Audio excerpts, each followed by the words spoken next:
Hi, I'm Lori Schneider with Figs Catering in Austin, Texas. On behalf of Expert Village, today we're going to show you how to make a baked spaghetti squash casserole with sun-dried tomatoes.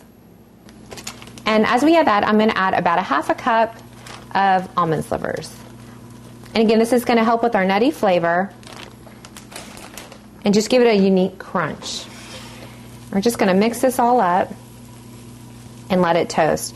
Now make sure you keep an eye on this, because you don't want to burn your breadcrumbs. And if you don't watch it, it's very easy to do. But this stuff will really incorporate a lot of butter flavor and a lot of crunch to the top of our casserole. I'm just going to keep stirring it until we get that nice golden color on our almonds and on our breadcrumbs.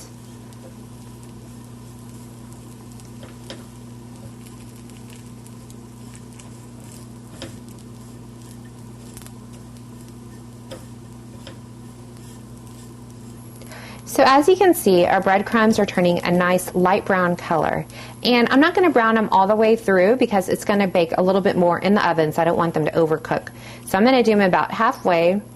And as you can see here, about half of our breadcrumbs are browned and the other half are still a little bit lighter. So this is perfect. We're going to go ahead and pull it off the heat and place it into a bowl.